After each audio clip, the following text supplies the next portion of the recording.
Good evening, everybody. Thank you for coming.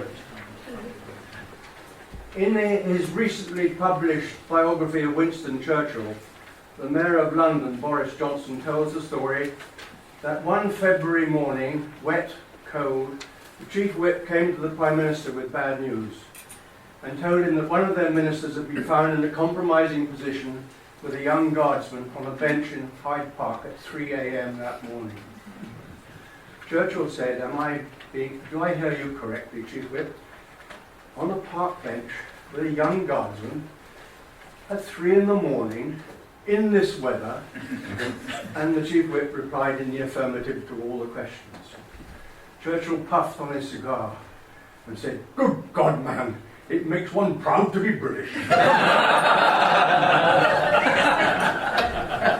Well, what makes me proud to be British is to read the stories of the many infantry battalions who fought so bravely and stoically in the carnage of the Western Front in the First Great War. And none more so than the 2nd Battalion of the Oxfordshire and Buckinghamshire Light Infantry, known to us who served in the regiment later on and to many military men as the 52nd. And we're going to hear about that battalion's exploits tonight. From Simon Harris, who was not a military man.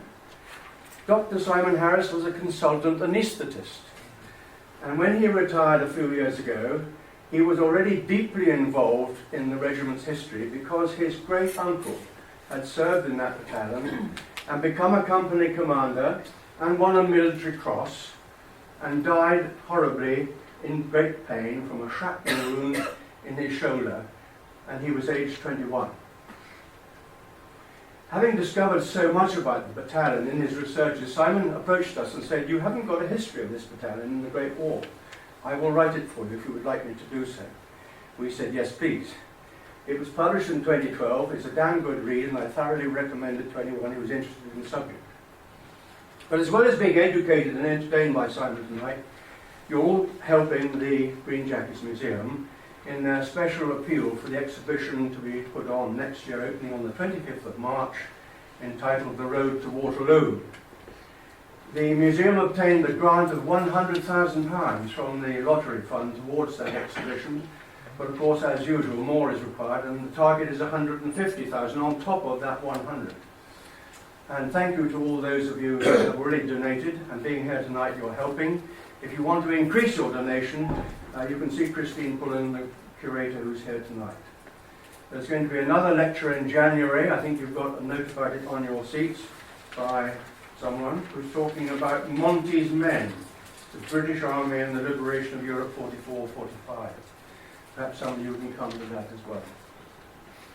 So now back to tonight and the story of the 52nd, and over to Simon Harris, who as a consultant anaesthetist must have put many people to sleep. And in his talk. I'm sure he won't be doing that tonight. Simon. Thank you very much. The last time I spoke to a largely military, or I should say service audience, was about a year ago. I was the eldest by 10 years, and this included the Air Marshal and the Admiral. At the dinner the night before, I was the only person of 60 without a medal on his chest. I suppose that's Afghanistan and Iraq. But looking around the room this evening, I see plenty of grey hair and I feel much more comfortable. Well, as you've heard, I'm going to talk about the 52nd in the Great War, and in particular in the first year in 1914. Now, I don't think Harold Wilson ever served in the 52nd. But some of you will recall back in the 1960s, he was on the election stop, and he said at a public meeting, "Why am I going to talk about the Royal Navy?" And a voice from the back piped up, "Because you're in Chatham." I could ask a similar question tonight. Why am I going to talk about the 52nd? And the reason for that is, I'm in Winchester, and of course this is the base of their military descendants, the Royal Green Jackets. Now, I think it's important to remember throughout this talk that the inspiration for the 52nd throughout the whole of the Great War was this man, Sir John Moore. They were still very much under his spell. On the 28th of June 1914, this middle-aged couple in their car in Sarajevo were assassinated. Of course, it's Franz Ferdinand and his lady wife, Sophie. Now, here is the gun that done it. This is the car that they were travelling in that afternoon. And here is the bullet hole in the side of the car that went into Sophie's abdomen, giving her a very painful death. The last words of Franz Ferdinand to his wife were, "Sophie, don't die. Stay alive for our children." Sadly, she couldn't. She died, and he followed about 20 minutes later. This is the tunic that he was wearing that day. You can see the blood stain on his collar, and you can see the little bullet hole in the neck. Now, that bullet obviously went into his jugular vein and led to his demise. You can argue that that hole, that bullet hole, indirectly led to the outbreak of the First World War, because we get this cascade of nations all coming into play, and as regards Great Britain, it's our declaration of war on the Kaiser's Imperial Germany at 11 p.m. London time, midnight in Berlin, in support of neutral little Belgium. Now, what was behind all this was, of course, Prussian militarism. The Kaiser wanted to chew up the whole of Europe, if not the rest of the world. The British responded in a traditional style at Madame Tussauds waxworks in London. The Kaiser was removed from the Royal Gallery and placed in the Chamber of Horrors. Quite right, too. So what were the 52nd doing? Here they are in 1914. They were actually garrisoned at the time in Aldershot in the Albihera barracks. They were mobilised on the 5th of August. This is what was happening with mobilisation. Both the Germans and the French had about 3.8 million trained soldiers. We had only about 17% of those two nations, about 661,000, made up of professional soldiers, the reserves, and what was called in those days the territorial force.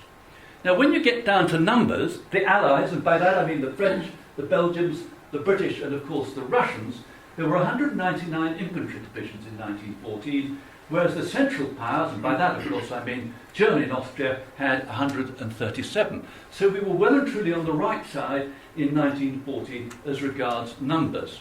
And of course Kitchener's battalions were being formed, and in the first year he managed to get something like 2 million volunteers, which pleased most people, if not this young woman.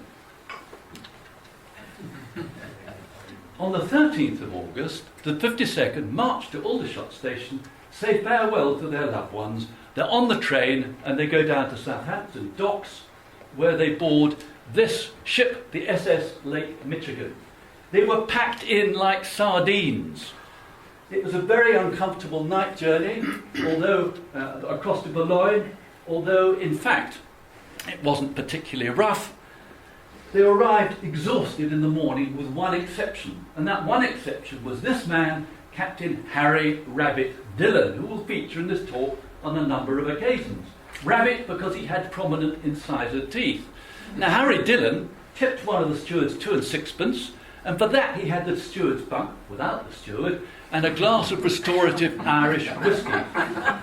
He slept soundly, and when he arrived the next morning in Boulogne, as Field Marshal Montgomery might have said, he was full of vim and ready to go. This is just what the port of Boulogne looked like in 1914 when they crossed. Now, the BEF, the British Expeditionary Force, were mad keen to give the Kaiser and his men a jolly good mauling. Now, what did the British Expeditionary Force consist of? Well, about 102,000 men. They were commanded by Sir John French, who was a slightly short cavalry general, a fine leader of men, but said to be completely out of his depth when it came to the command of an army. He was a great ladies' man, en beau sabre, a fine swordsman in every sense of the word. Beneath him was First Corps under Sir Douglas Haig, consisting of the 1st and 2nd Divisions. I don't think Douglas Haig needs any introduction.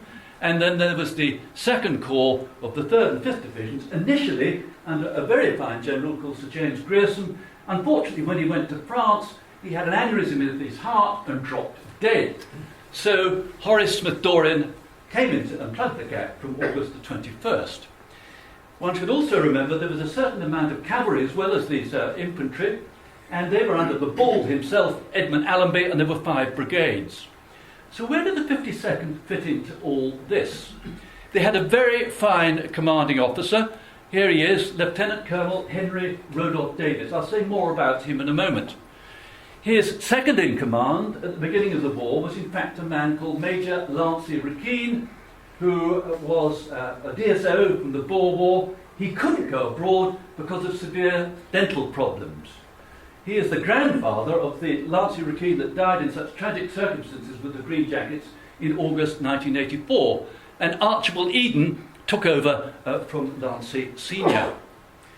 The 52nd would remain in the 5th Infantry Brigade and the 2nd Infantry Division throughout the whole war, although their corps and eventually the armies as they were formed would alter. The original Brigadier General, as they were called in that era, commanding the 5th Brigade, was this chap, Richard Hacking. Sadly, later in the war, he got a reputation of being a bit of a thruster and a butcher. The Divisional General was a very fine soldier. The great Richard Cross said about him that he was a soldier's general. He was half Scots, half Irish, Scottish on duty, Irish off duty. Now, he was the man sent out to Gallipoli to see whether we should bring everyone home or not, and decided, quite rightly, that they should pull out. Winston Churchill said he came, he saw, he capitulated, which is a complete calumny. History has shown that Monroe was right and that Churchill was wrong. A very fine man indeed. So the 52nd are serving initially under Monroe and Hacking. Now it's also worth remembering the wise words of Brigadier General Sir James Edmonds, the official historian, and this is what he said about the BEF, was incomparably the best trained, best organised, best equipped British army that ever went to war. Now don't worry, he said this in 1928, so I'm not offending anyone in this room, and I doubt that there's anyone who served in World War II. Is there here? No? Right. So that's fine. But he, I think, made a very pertinent point about the abilities of the BEF. The 52nd got off their ship in Boulogne, marched to the top of the cliff, went into bell tents, close to the colonnes of the Grand Army, which had been put up in 1804 as a monument to Napoleon's men who had failed to invade England, although they were expected to. While all this was going on, the Germans, of course, were active. They put into practice the Moltke variation of the von Schlieffen plan, whereby they were pouring through supposedly neutral little Belgium. They were supposed to, or the right wing was supposed to go to the west of Paris before swinging to the east to trap the Allies on the border and annihilate them there. We'll see that they didn't actually do that in a moment. Now, this is a historic document from the 2nd Division archives. This is the railway timetable from 1914, August the 16th, telling us exactly where each member of the 2nd Division, and of course including the 52nd, where they were to go to. The 2nd Division and the rest of the BEF went to the area of concentration, which was a pear-shaped area between the northern French towns of Maubeuge and Le Cateau. Now, all, pretty much with one exception, all my photographs are contemporary. This is the railway line at Boulogne in 1914-15. The 52nd went by train, again packed in, to Vesigny station, 7 miles to the southeast of Le Cateau, and detrained there. That night they spent in a field where they bivouacked. The next morning they marched the 2 to 3 miles to the neighbouring village of Menevret, where they were going to spend 2 or 3 days. Now, they trained in the mornings, they trained in the afternoons. At night, they helped the French women bring the harvest in because all the young men and middle-aged men were away at the war. Now, it was during this time that a rumour went round that the Kaiser's sexually incontinent eldest son, Crown Prince Willem, nicknamed Little Willie, had been wounded. And Harry Dillon said, "If it's true, I hope it hurts." Well, quite. Between August the 21st and 23rd, we have the BF, and indeed, of course, the 52nd with them, marching on the advance on Mons. So the 52nd to go from here, Vesigny and Menevret, all the way up here to Patterage, which is just to the south of Mons. Now this is Bougnes, which is just to the south of Mons. On the 23rd of August, the 52nd were digging in there when they become peripherally involved with the Battle of Mons. Let's just look at that for one moment. It was fought on August the 23rd and 24th principally between the German First Army under von Kluck and the Second Corps of the BEF under Smith-Dorrien. The First Corps under Haig, and of course the 52nd, were not greatly involved. Now, I put in what's going on to the east for one reason.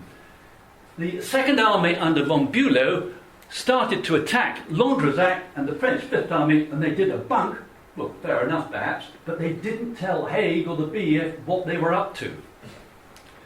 Now, what actually happened on the evening of August the 23rd was a gap developed between the 3rd and 5th Divisions of the 2nd Corps, and Smith-Dorrien got hold of Haig and said, can I borrow the 5th Infantry Brigade? And Haig agreed. The 2nd HLI and the 2nd Worcesters went into the line. The 52nd were not required. They went into reserve here at Patterage, which is now the outskirts of Mons. They were shelled there, but they did not see the whites of the Germans' eyes. In the early hours of the 24th, they lay down on the cobbles, you can see them to this day, and managed to get a little bit of sleep for an hour or two.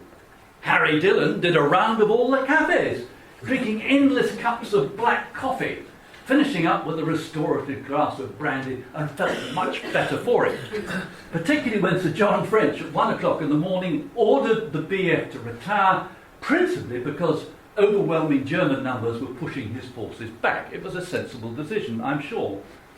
Over the next 13 days, for the 52nd, and everything I say for them pretty much applies to the BF, we get the retreat from Mons.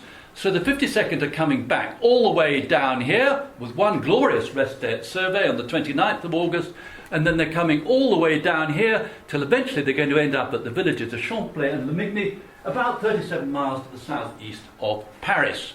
They start on the 24th of August in the early morning, and they reach their destination on September the 5th. Now, when we get to Bavaille, which is just to the north of the Forest of Mormal, one of their finest officers, Captain Guy Blewett, ends the war with a DSO and an MC. He says, politely, that the cobbles are playing merry hell with the feet of the men. He puts it a little bit less bluntly than I did. Now, I've been collecting photographs and postcards of all the towns that they marched through, and there are a heck of a lot of cobbles. Now, I don't know if you've ever tried walking on large numbers of cobbles, but very soon your feet become sore and they blister. Now, this is where Bavaille, this is where he wrote that. It's now spelt with a Y, incidentally. Here is the Forest of Mormal. The 2nd Corps of Smith-Dorrien goes to the west of the forest. The 1st Corps of Douglas Haig goes to the east of it. This means that the two corps are separated, and it has to be said that Haig didn't make a great effort to try and protect the right flank of the 2nd Corps. Now, this is what the Forest of Mormal looked like in 1914, full of forest and also lakes. The Germans actually did push some forces through it, but it was not possible to put large numbers of men through the actual forest. We then have this sort of surreal experience. Smith-Dorrien rings up the headquarters of Sir John French. He gets Archibald Murray, who's the Chief of Staff, and he says, I'm going to have to make a stand at the Cateau. So Archibald Murray, who's a fine officer but highly strung, he proceeds to say, the BF is doomed, and faint on the floor. And the unlikely named staff officer, Fido Child, says, don't call a doctor, I've got a pint of champagne. And they poured it down his throat. This is 5 o'clock in the morning. I mean, you couldn't make it up, could you? Anyway, Smith-Dorrien makes his stand at the Cateau, and I think, according to most historians, saves the BF, but gets the everlasting enmity of Sir John French, who's his rival. It also, as I said earlier, that he got no support, or very little support, from Haig and the 1st Corps. Now, let's go back to the 52nd for a moment. They take their first casualties, officer casualties of the war, here at this bridge, the Beaumont Bridge over the River Somme. It's not German-inflicted, it's French-inflicted. The French told the 52nd they were going to blow this bridge up, but they neglected to say when. So when there was a big bang, stones from the foundation shot everywhere, and a chap called Philip Godson, who was an England rifle international, and a chap called G.T. Button was seriously wounded, carted off in a van, and subsequently, almost immediately, become prisoners of war. We see here the divisional general, the fine chap Sir Charles Munro, watching his 2nd Division march back during the retreat from Mons. I said the 52nd had one glorious day of rest here at Shovell, a little village. Now, it's worth just reading the words of Harry Dillon. It was pitiable coming in, everybody limping, and crowds of men who could not keep up coming in by themselves. The 52nd were well disciplined, they were well led, they had a great esprit de corps, but even they became a little higgledy-piggledy at this particular stage. But 24 hours rest at Shovell and they were back to their old selves again.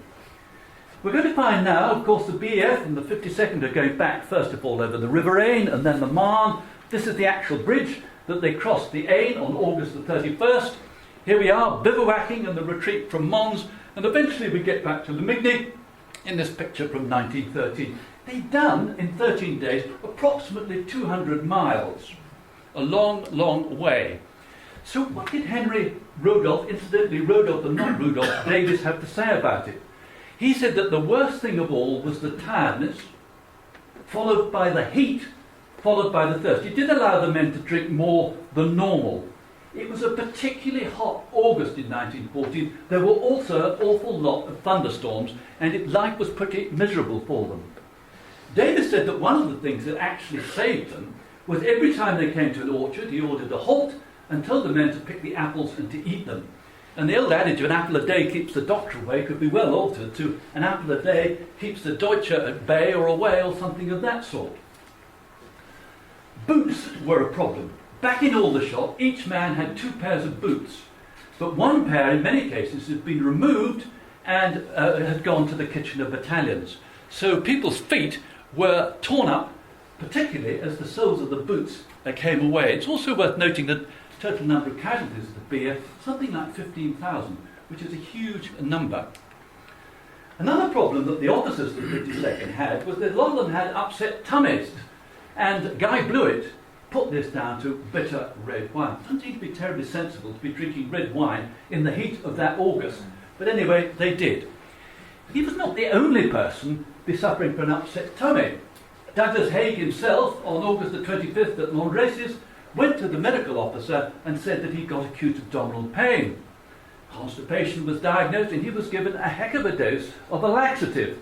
And his chief of intelligence, the principal boy, Brigadier John Charteris, said what must have been something designed for elephants, for the result was immediate and volcanic. Now Haig lost it in more ways than alimentary-wise.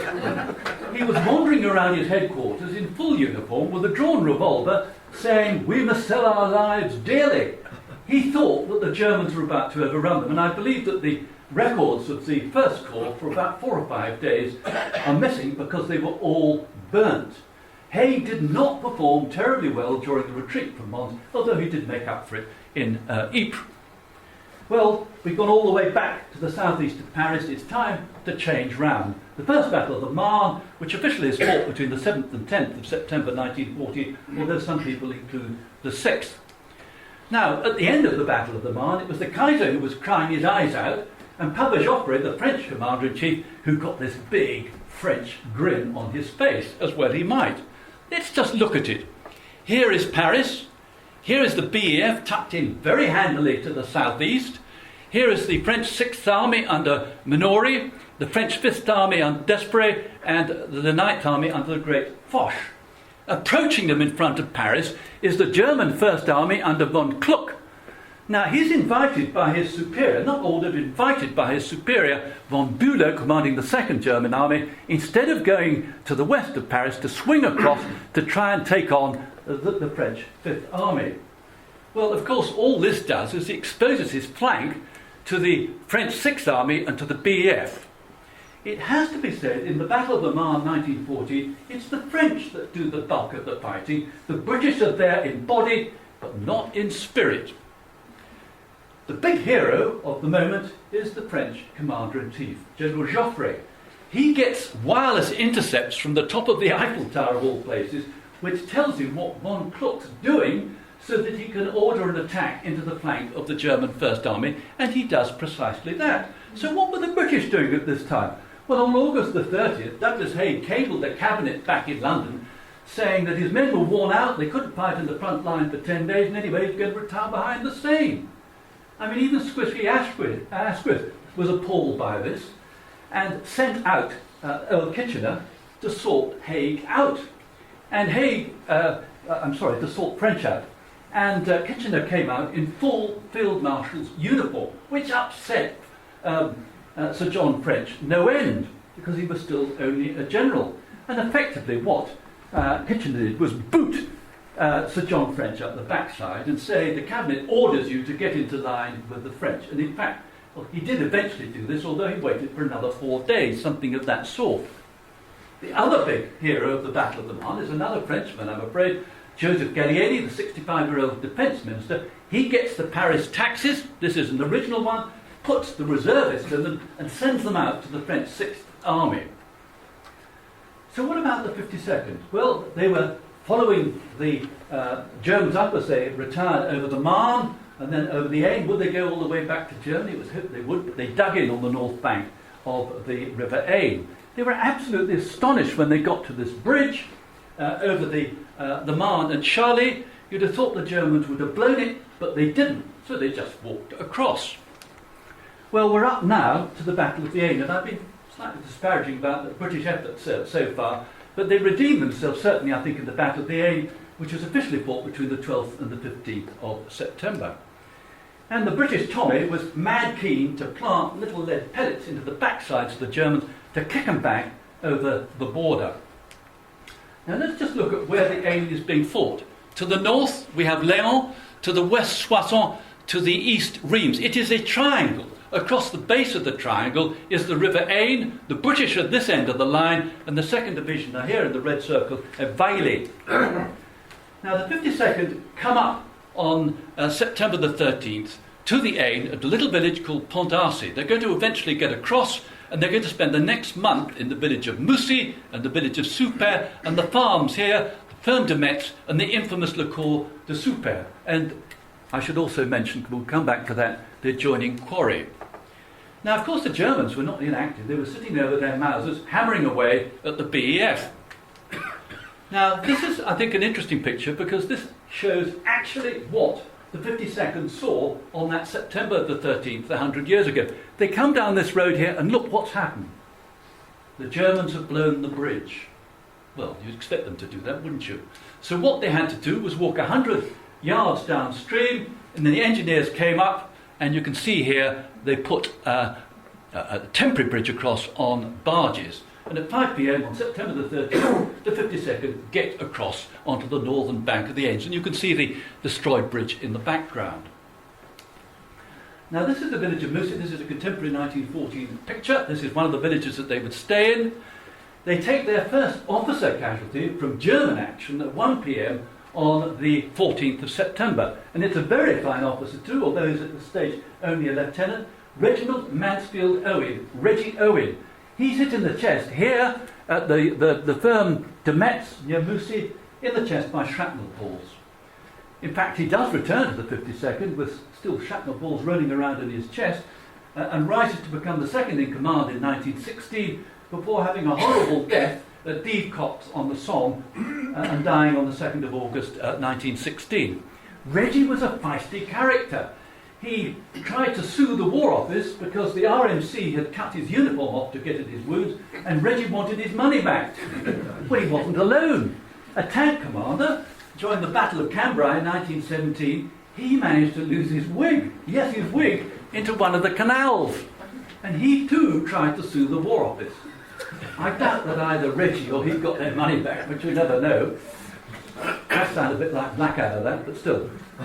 This is an original picture of the village of Soupir in 1914.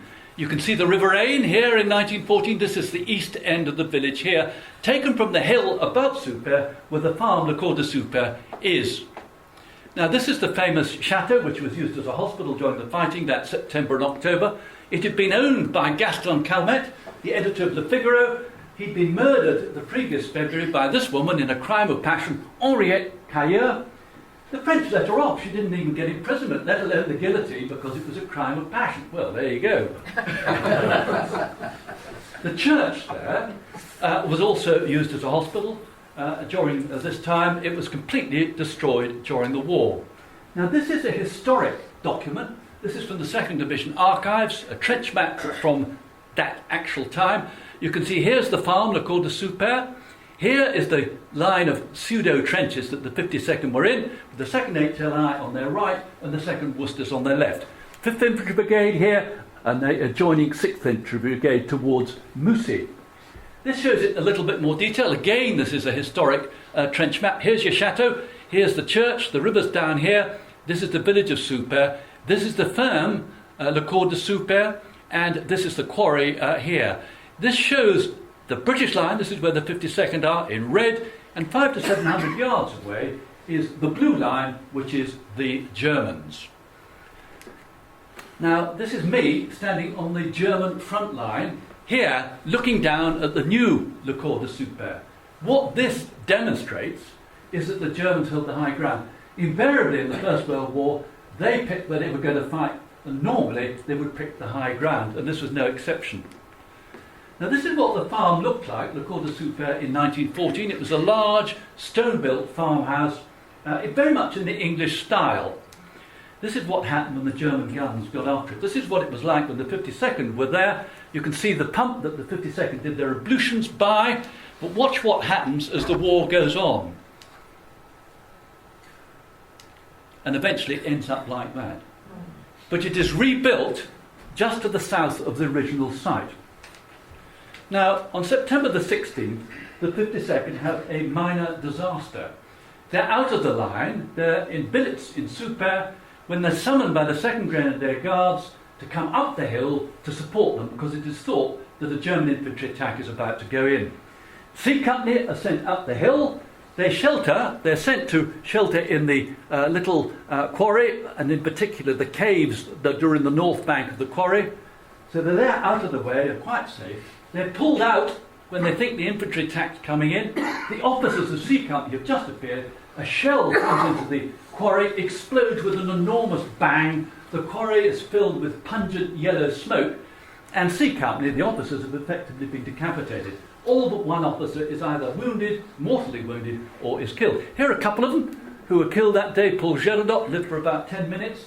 His papa was in the 43rd Light Infantry. He was one of the men who swam ashore from the Birkenhead in 1852, 4 miles through shark-infested waters off the coast of South Africa. And Hugh Mockler Ferryman, the chronicles were edited by his father for many a long year, and he was also he was a fine cricketer, and also his father had been in the 43rd. Well, the senior officer in the quarry when that happened was a grenadier called George Mar Jeffries. He was a major, he was commanding the 2nd Grenadiers at the time. And he said in a loud voice, "Where's that doctor?" And the doctor was in fact a chap called James Huggan, who was the Scottish Rugby International. And he said, "He's over here, sir." Well, he was. The trouble was, he was dead. He brought a German officer out to look at his wounds in daylight. The shell had come in and killed them both side by side, and I gather that they're both buried side by side at Soupir. Now, Harold Macmillan, who was our Prime Minister, he said about Mar Jeffries that he was the supreme example of a great regimental officer. The 52nd lost 22 casualties that day. The Grenadiers were even worse, 59. Now, one of the problems was because Huggan was dead, there was not professional attention to the casualties until this chap came up the hill, a chap called Captain Lionel Thurston, who was the MO attached to the 52nd, and he dealt with the wounded and got them back into the caves. Now, one of the things he said about the next month, that the caves became indescribable. He said it was something out of Dante's Inferno, and that the cries of the wounded surely went all the way up to heaven. It stank of humanity, it stank of blood, it stank of excreta, and it stank of that sweet smell of gangrene. A really very nasty place. On the 19th of September, we have further trouble for the 52nd.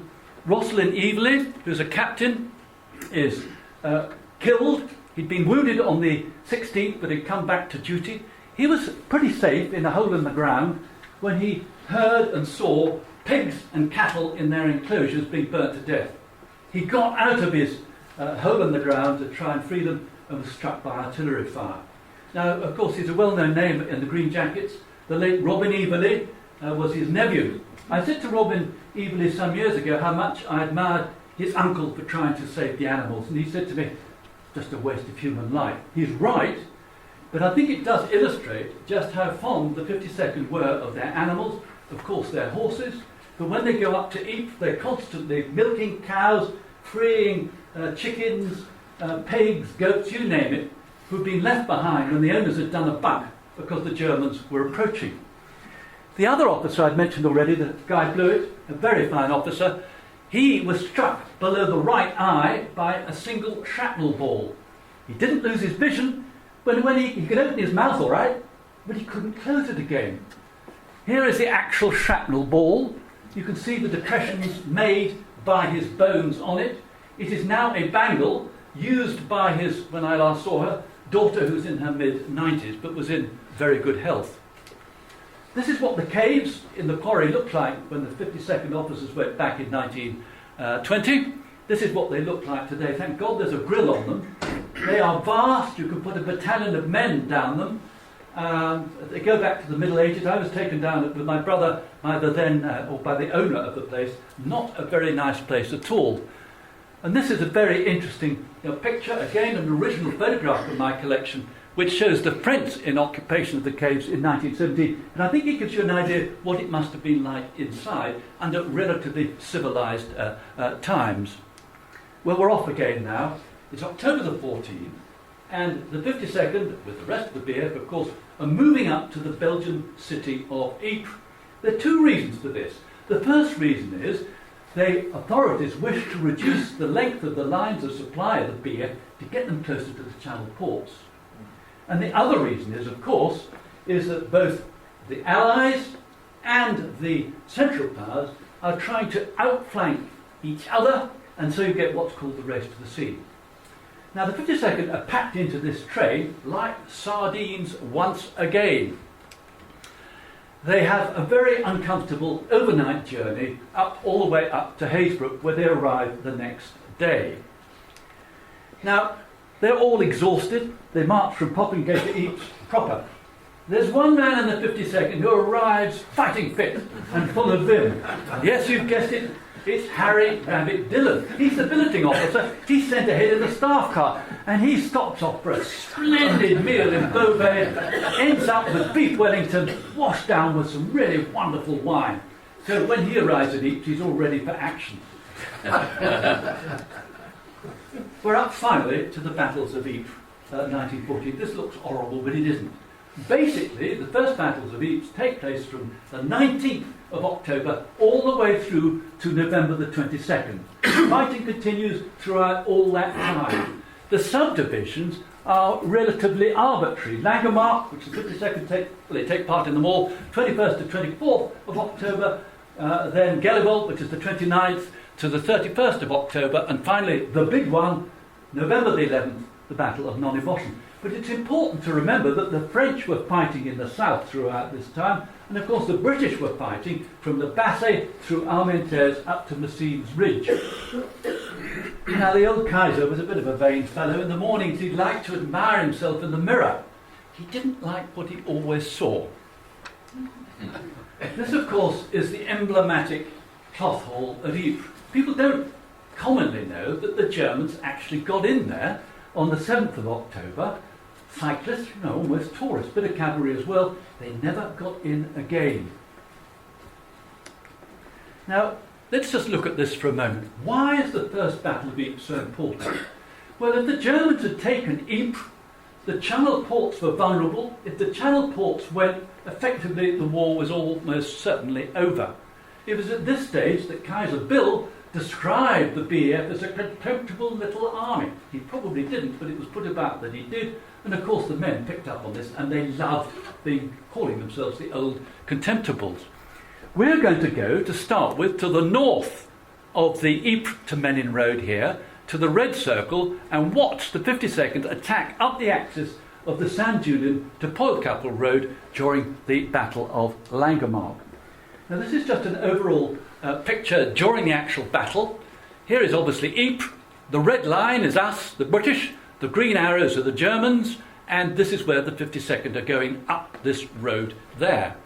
Now, the British aim in the Battle of Langemarck was to break out, to take Rulers, which was a communication centre. And ideally, they wanted to break out to the north, to Thurrock, Bruges and Ghent. Now, this chap, Henry Wilson, who was the Deputy Chief of Staff at Hague's headquarters, said to be an intriguer, but a very intelligent man, he said, Bruges is as far as Berlin for practical purposes. He was absolutely right. They hadn't got a hope in hell of breaking out as far as Bruges, but that was the intention. Now, this is, again, an original picture from my collection, which I'm rather fond of, from a German soldier's album. This is Kaiser, the Kaiser, and here is Crown Prince Wilhelm inspecting the troops just up the road at Menin. Now, let's just look at Langemarck with Henry Davis. He collects the 52nd in the orchard here of the Maison de Hibou in the early hours of the 21st of October 1940, Trafalgar Day. At 6:30 in the morning, he lines them up on the road between Langemarck to Sonnenbeek down here. They go as far as the Leckerbockenbeek, which is a little stream here in the north, and a little way down the road to Sonnenbeek here. What they're trying to do is to take the German pseudo-trenches in front of Poelkappel here and to break through and to break out towards Rulers. Well, they set off in the early morning and they take very heavy casualties, mainly from artillery fire, a certain amount of machine gun fire as well. They are forced to dig in where the red line is here, behind the Leckerbockenbeek on the right and in front of the Leckerbockenbeek on the left. Davis commands the battle from this little farm here, Newhouses, and he's joined by the backup battalion, Arthur Wolfe-Murray, who's the colonel commanding them. Now, during the battle, having lost a lot of men and taken a little bit of ground, the reason he couldn't get further forward was the old story. The soldiers coming up on the left flank had failed to do so, so his flank was exposed.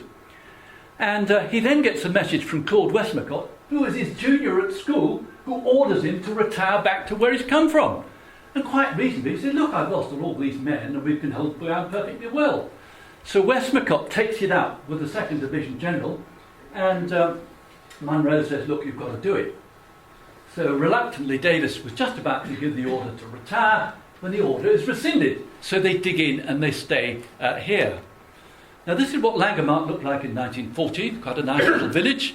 The Germans, this is pure Goebbels, put it about that we had shot down the church. We didn't, they did, for perfectly good reasons, that it was an artillery observation post. We did actually knock down the tower of this church at Poelkappel in front of us for the same reason. It's also interesting to note that at the beginning of the war, they really were attempting to save the church itself. Of course, that soon went by the by, but that was shot out by the British. Now, I think this is a particularly interesting picture from 1915, 1 year after the Battle of Langemarck. This is the Langemarck to Sonnenbeek road. You can still see the poplars. This is the road that the 52nd actually lined up on that October the 21st. Now, it's interesting that the officers, some of them were still carrying the swords. They soon got rid of those because they found that they weren't much help. It also identified them to the Germans as being officers and therefore brought down rifle fire. The German 2nd Reserve Division were in pseudo-trenches and, of course, let them have it, as well as the machine guns, of which there were plenty. Now, on the evening of October the 22nd and 23rd, the Germans counter-attack the 52nd. And here they come. This is known in Germany as the Kindermord bei Ypres, or the slaughter of the innocent. The German 52nd Reserve Division were largely students, I think many of them from Berlin, and there were perhaps no match at all from the professional soldiers of the 52nd Light Infantry, and they laid them out literally by the hundred. One of the guys who did an awful lot of execution of the Germans was a tram driver from Oxford called Henry Hastings.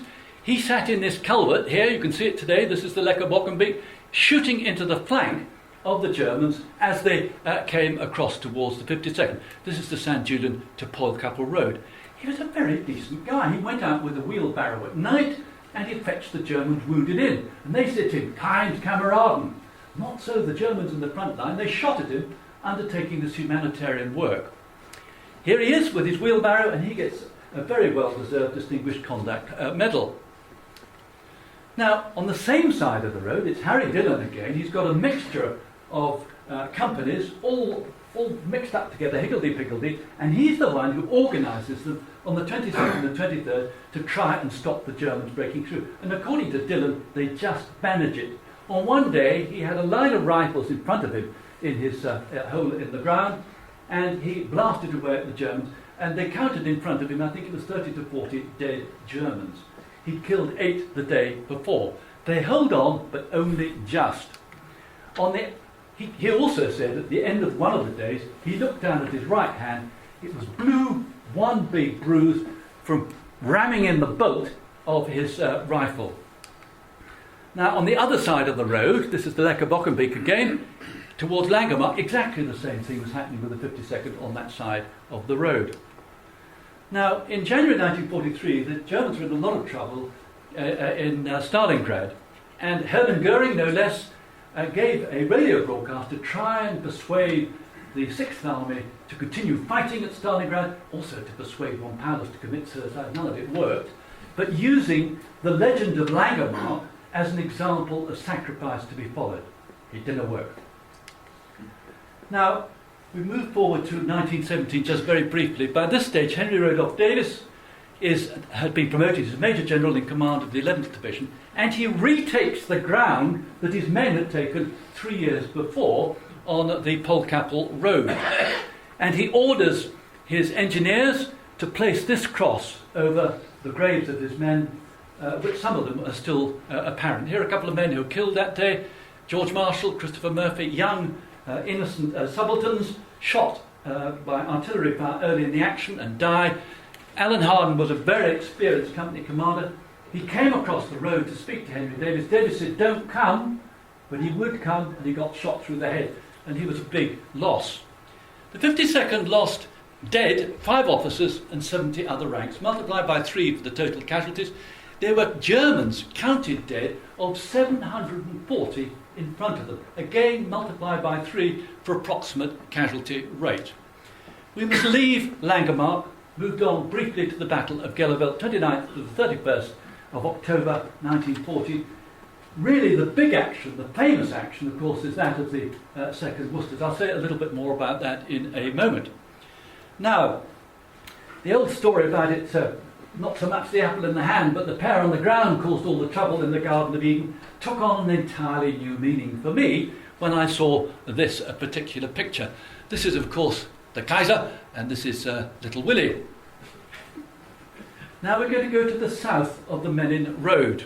Here's Ypres, here's the Menin Road, and we're going to go to Zwartland, Klein-Zilbeach, Zilbeach, Zandord, and places like that. These are crucial actions fought in the woods of Ypres. This time it's the Germans trying to break into Ypres rather than us trying to break out as it happened at Langemarck. Now the 52nd, when they were taken out of the line at Langemarck, were moved to Polygon Wood, where they went to support the 7th Division. This is an original picture from my collection of the pines in Polygon Wood. I'm going to come back to that in a moment. Look at this poor German artillery observer at the top there. Don't suppose he survived long, do you? Now, what was actually causing havoc was a new army group, and a chap called General Max von Feybeck came up and attacked the British line to the south of the Menin Road. And again, the 7th Division were being pushed back in front of it. Now, French realised what was happening. He got the Earl of Cavan, nicknamed to his friends and enemies as Fatty, and he was given a force of the 52nd, the 2nd Irish Guards, and the 2nd Grenadier Guards to come and plug the gap. Well, they did, but only just. This is what the woods looked like in 1915 that they fought in, to the south of the Menin Road. This is what they look like today, Shrewsbury Forest. It didn't actually get the name until 1915. And of course, the big one was the 2nd Worcesters at Gellivelt, which they cleaned out at the point of the bayonet on the 31st of October. That is for them what the 52nd, what is Nonne Bosschen is to the 52nd. Now that day, an incident took place in the woods of Ypres, which is partly tragic and partly humorous. Major General Munro of the 2nd Division had gone here to Hooger Chateau to have a chat with General Lomax, who commanded the 1st Division. A shell came in, mortally wounded Lomax, killed his GSO-1 and other staff officers, and rendered Charles Munro unconscious. When he recovered his consciousness, he got up, he was an elderly man, he got a stinking headache, he was obviously concussed. He walked with his staff officers, who were equally bad way, back to his headquarters in a farm, and he lay down in the straw to sleep, to try and get rid of the concussion. He was fast asleep when there was a sudden high-pitched scream. The Deutschers are upon us. He leapt to his feet, drew his revolver. He was a portly gentleman, it wasn't too quick. But when he got up, he discovered that what had actually happened was the donkey had come in and sat down and put its bottom on the face of one of the staff officers, who understandably had screamed. This is perhaps the most famous picture of all of the 52nd in the woods of Ypres in 1914. I think the date is unknown. They're sheltering from shrapnel fire. Now, an incident took place at Dunkirk on November the 1st, which I found interesting. The British were running out of troops. Naturally, they called upon their French brothers in Europe to come and support them. And the French said, well, why don't you send across your new Kitchener battalions? Earl Kitchener himself went across the Channel, and at Dunkirk he met Papa Joffre, Raymond Poincaré and General Foch, and said, I will not be sending the untrained troops across. It is tantamount to murder. But he said as a throwaway line, would you like me to get rid of French and replace him with Sir Ian Hamilton? And Joffre's immediate reply was, non, il parle français pire que Sir John. Even worse than me, he spoke worse French than Sir John. Actually, he was a highly cultured man, Hamilton, and I'm sure he spoke very good French. But it did strike me as a slightly odd reason to change, a possible change in command. But there you go. And the final big action south of the Menin Road was the November the 6th action at Cloudesley Beach by the First Life Guards, who climbed off their horses, led by their regimental colonel, with a bayonet, overwhelmed the Germans. They just couldn't cope with the powerful young man and men from the Life Guards. Well, here we are. We're finally up to the big one. The Battle of Nonne Bosschen, November the 11th, 1914. The 52nd be the Prussian Guards. Now, there's a certain irony about this, because if you actually go back over 100 years, Sir John Moore's training method was partially based on what the Prussian Guards' ancestors had been doing back in Germany. And of course, it's the Prussian Guards who are going to get une bonne fessée. Now this time we're going to go back. Here is Ypres, here's the Menin Road. We're going to go back to the north of the Menin Road. Polygon Wood, Nonne Bosschen Wood, the adjoining Glencorse Wood, and here is Hooge. As I said, the most celebrated action of the 52nd in that war. Now this is 1914, Hooge, the Menin Road. You go up the road, it turns slightly to the right, and you look across the fields and you see the bottom end of Glencorse Wood. A little bit further on, set back even further, is Nonne Bosschen Wood. You then have a gap where the motorway, the A19, now runs, and then finally you come to the Polygon Wood here. So what's actually happened that morning? Well, at about 9 o'clock on that morning, Lieutenant General Arnold von Winkler's Guards Division has broken through the 1st Division here, and in particular the 1st Infantry Brigade, and is swarming forwards with the possibility of Ypres being overrun.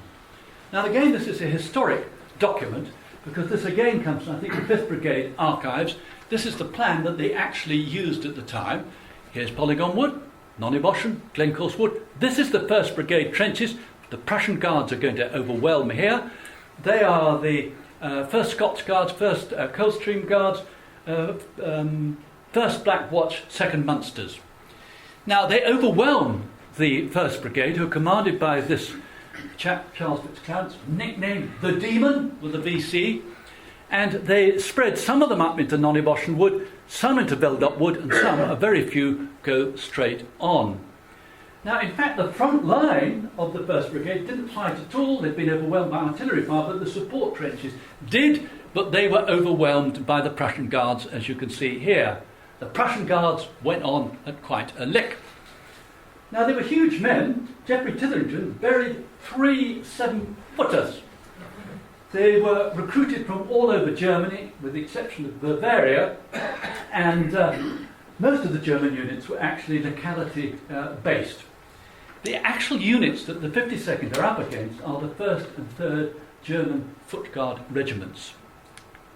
Now here are some of them from my collection in their finery. Not ready for fighting here, I think. And here is the tallest of them all, De Lange Joseph, all of 7'10" high, without his mitre. Incidentally, they were trotting around in Nonne Bosschen Wood with mitres on, which no one understood quite why. Well, it was part of their uniform, wasn't it?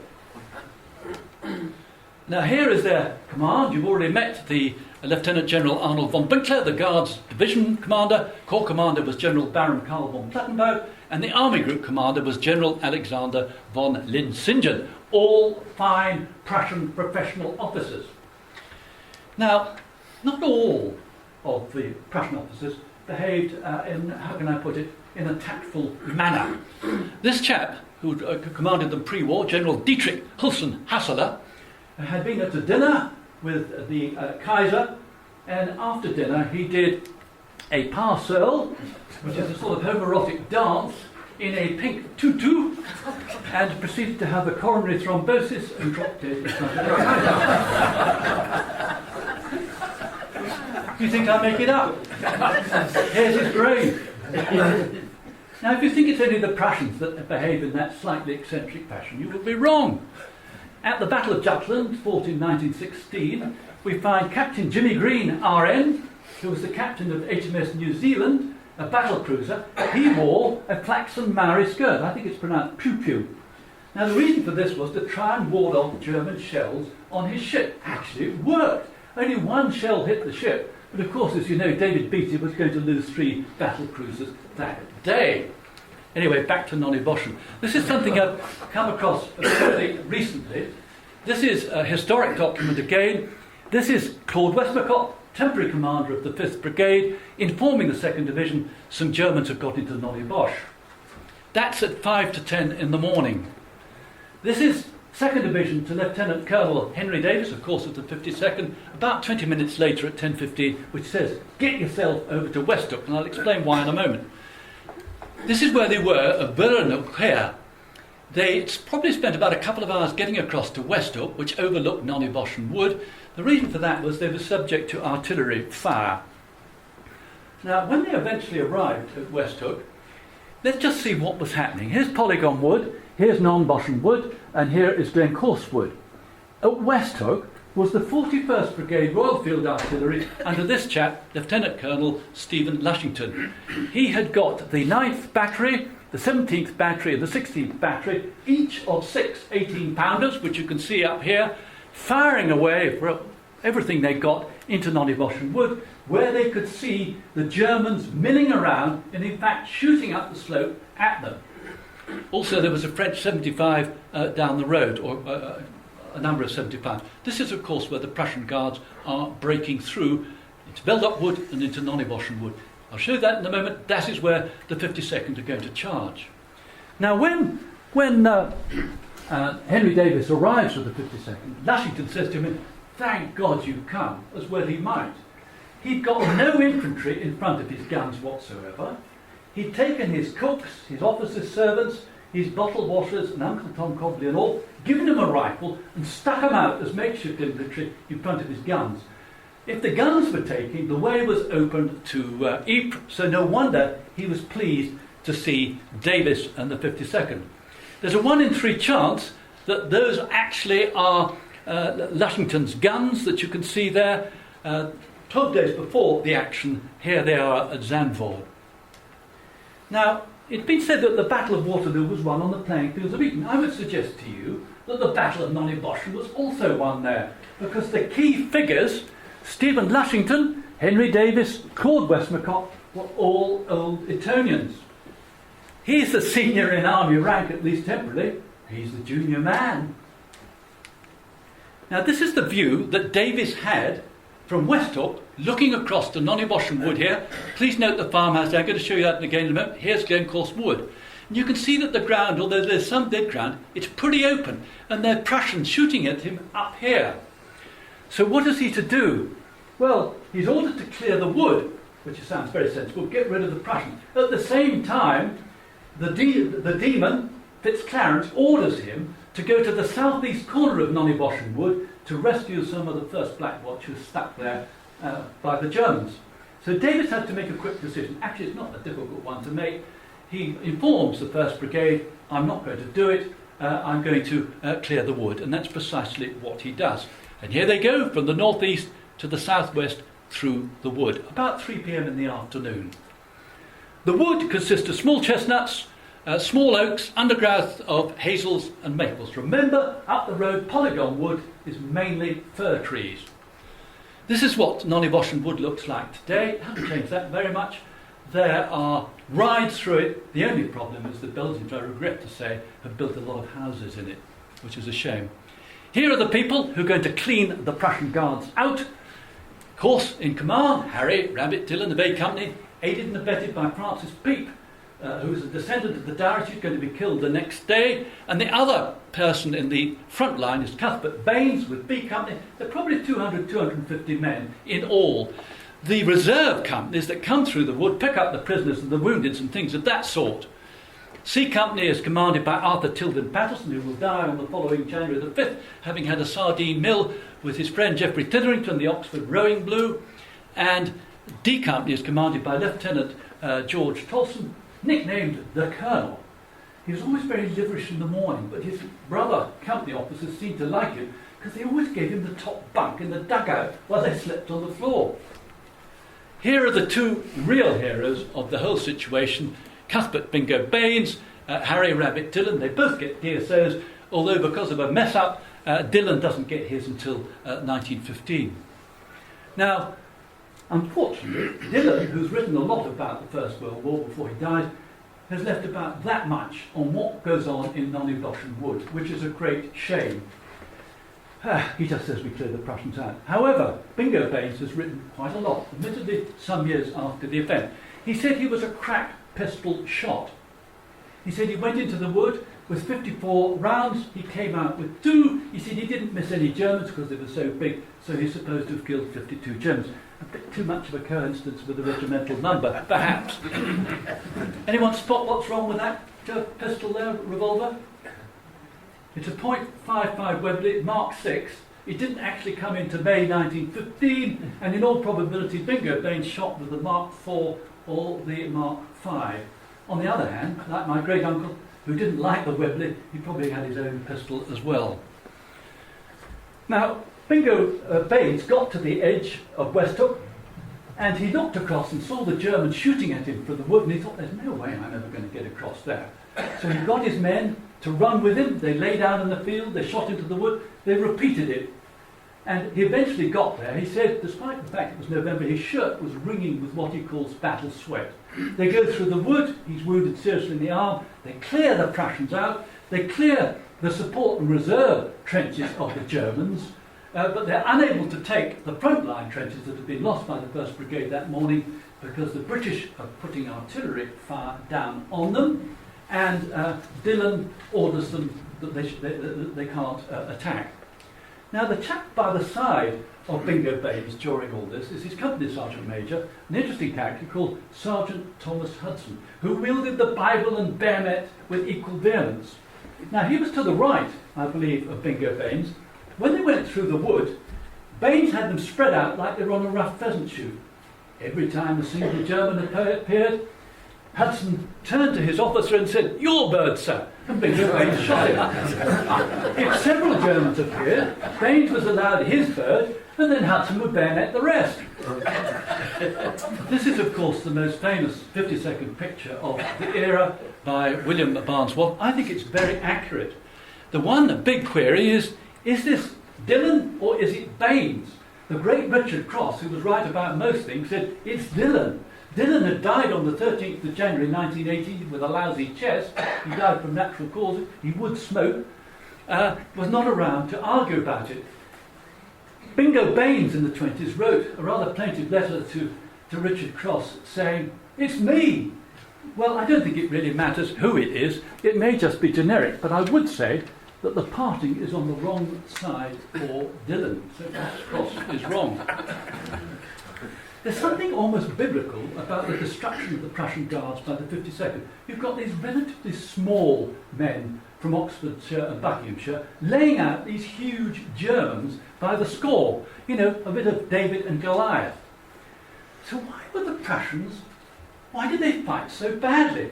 They were certainly in need of a cigarette, there's no doubt about that. There are a variety of reasons for this. They'd been shot up by the 1st Brigade early that morning. They'd been shot at by the 1st King's Liverpool Regiment from the south of Polygon Wood. They'd been shot up by the 2nd Munsters and the 2nd HLI from between the woods, and they'd been shot up by the 1st Northamptonshire from the bottom of Glencorse Wood, apart from anything the 52nd had done. Most of their officers were dead, and they were being shelled both from the front by their own artillery and from behind by British artillery. I'm told, I've got no experience of this, thank God, it's particularly unsettling to be shelled in the wood because of the sound that it makes, and the splinters are more akin to something you should have got on the Victory as regards wounds at the Battle of Trafalgar. Now, this is a chap who fought there, one of the four, I'm not sure which is Carl Plight. That picture was looted by Geoffrey Titherington in the wood that day and is now with the Titherington letters in the museum here. They also managed to get a sword and a bugle from there. What about the number of dead? Well, the 52nd's casualties were pretty small. 5 dead, 22 wounded on November the 11th. The numbers of Germans killed that day is debatable. It is said in the 1920s that the 1st Foot Guard Regiment had 10 officers and 310 other ranks dead. Multiplied by 3 for the total number of casualties, and that's not including the 3rd Foot Guard Regiment. There was some artillery trouble as well. This chap, Captain James Collins, who was with the 5th Field Company Royal Engineers, was between the two woods shooting at the Germans as they came out. He was killed. The reason he's famous, he still holds the all-time record for the highest innings in any form of cricket. At Clifton College, 1899, 628 not out in a house match. Now this is probably, for those of you having enough of it, it's coming to an end in a moment, this is probably the most interesting picture I'm going to show you. Alas, I do not own it. It comes from Belgium contact. Look at the date, December 1914, 1 month after Nonne Bosschen. This is an aerial photograph of the scene. Here's Polygon Wood, here's the base of the triangular Nonne Bosschen Wood, here is Glencorse Wood, don't worry about the farms. This is Veldot Wood. These are the trenches that the 1st Brigade have lost that morning. I would offer a large sum of money to him, but he's not interested in parting with it, sadly. These are my pictures of Westhook in 1915. This may well be Nonne Bosschen there. Now, this is what Nonne Bosschen looked like in 1917. No trees, just one body or a couple of trunks.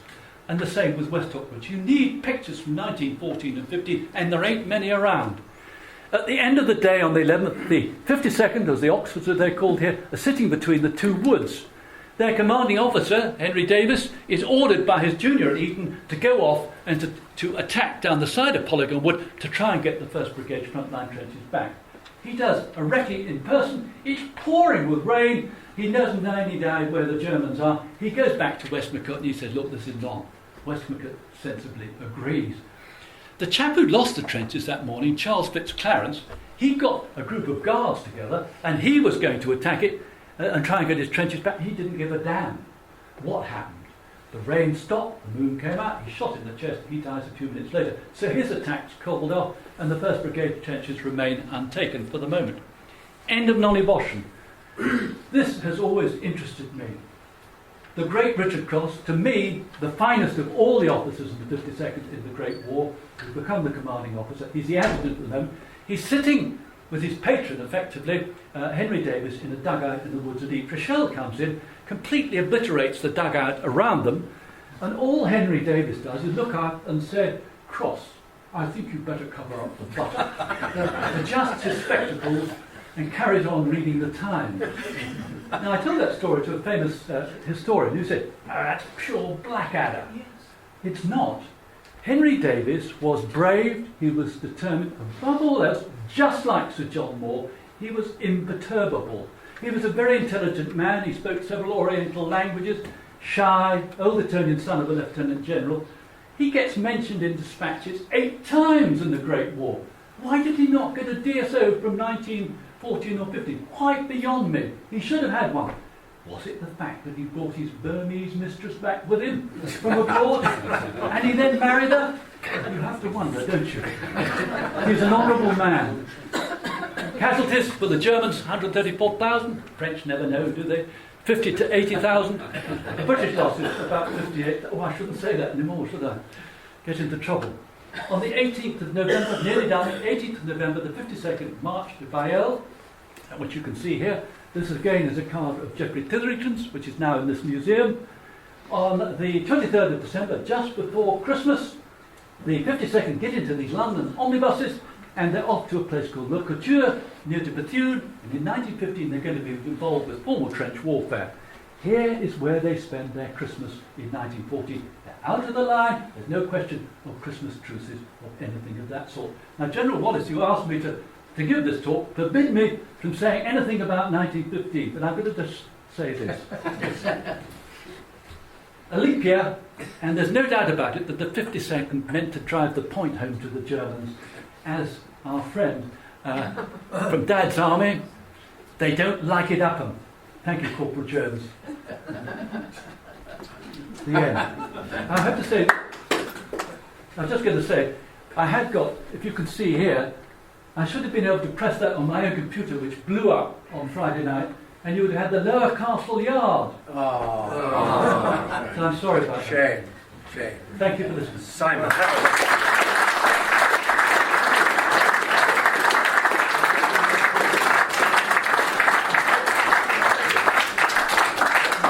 Where else would you hear a talk about the grim First War with a mention of an Oriental mistress and discussion of which side man parted his hair?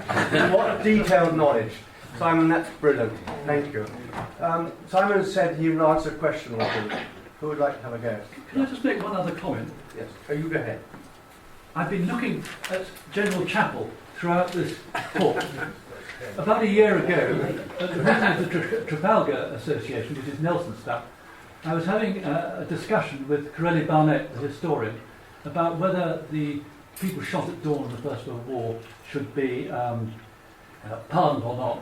And Corelli Barnett and myself both felt you shouldn't be. You shouldn't interfere with history. And this elderly gentleman came in and said, yes, they jolly well should be. Because, think of the families. And I was having a slightly, an interesting exchange with him.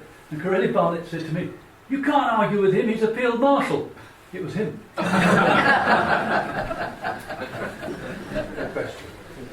Is it known how, in what was quite a volatile situation you were describing there, things happening very quickly and so on, how would briefings be carried out to company commanders with what appeared to be hand-drawn maps? They didn't have fancies to copy things. No, one of the problems with the 52nd is Baines was the only officer at Nonne Bosschen in his B company. The other companies had a couple of officers. They're from the 5th Brigade archives, doctored by me, with PowerPoint. The maps they had were pretty primitive, but those belonged to the 5th Brigade. They would not have been sent down to the 52nd. But how did the commanding officer get in touch with the company commanders? Runners, usually runners. I mean, they did put... one of the problems was, of course, that radio wireless was in its infancy at this particular stage of the war, so it was runners and telephone wires, and as you know better than I do, telephone wires are easily damaged. The Germans always put their wires considerably deeper than we did with us. But if I may just add, if you were about to attack Polygon Wood, company commander and so on, you don't know the extent of it, do you? Because you've got no information. So how did it work? Well, they did have primitive maps which did show the rough shapes of the wood. But when Baines stood at Westhog and looked across and he could see these Prussians milling around, I don't think he knew fully what the shape of the wood was like. They just went through the wood and took everything that was there. I mean, it has to be said the Prussians didn't put that much of a fight. Sorry, I perhaps haven't answered that as well as I might. Anyone else? You mentioned the height of the Prussian soldiers. Was it a prerequisite? Yeah, well, it's interesting because I'd always been led to believe that you had to be 6'4" to get into the Prussian Guards. And a lot of them, Geoffrey Titherington genuinely buried 3 7-footers, and you saw De Lange Joseph. Don't think he survived for very long. But I've read recently that their minimum height, I don't know if I can believe it, was 5'6", but you've got to remember that the average height for European males in 1940 was considerably less than the tall people you find today 100 years later. Can you say something about casualty replacements during what you talked about the 52nd and the casualties that went through in the 4 months of the campaign up until First Ypres? How did they get their replacements? They did. They got them. Not all the 52nd. I didn't have time to go to this, but not all the 52nd went out to France initially. A chap called Kirkpatrick, who was a major, experienced man, who was going to get killed at Richeford-Glavouet. I have to say that I find 1915 much the most interesting year for the 52nd. He had gone back to Cowley, and with the reservists and people were sent out, so they did get some replacements, but not a lot during the First Ypres. I mean, one of the things that Harry Dillon was particularly upset about was when Pepys, who'd been with him, day and night, sharing the same hole in the ground, Pepys just got out of the hole for 1 minute, got a single shrapnel ball, and was killed. And Dillon was, beside himself that he'd got no sort of company at all. But Baines was having to use Hudson effectively as his junior officer. But he said that Baines felt that Hudson was trying to get him out of the action when he was wounded, because his big thing in life was to lead the company in action as the CSM. What strength were they when they went to France? They should have been about 800, but they were down, I suspect, to 400 or 500 by that time. I mean, it's the figures. If you go through the war diary, largely written by Richard Cross, is a masterpiece, and was one of the earliest ones copied by, I call it the Public Record Box, National Archive, so that you can actually download it from the web. But yes. Well, Simon's been going for 17 minutes, and he's desperately trying to get into 1915, so we better stop him. He'll be in trouble with Wallace. But I'm sure we've got 3 more years of the war to look forward to. Simon, thank you very much for a brilliant exposition. Thank you.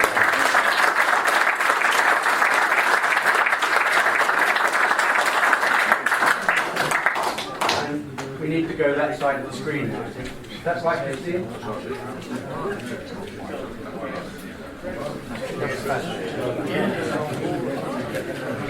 What is the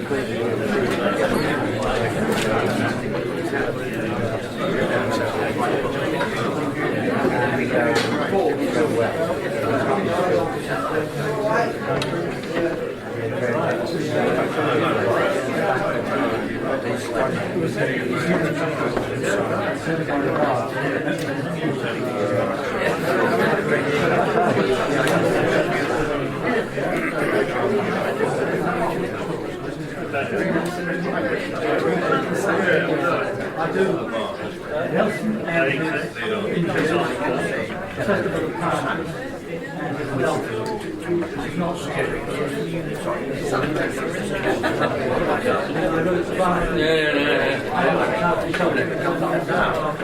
He's busy. The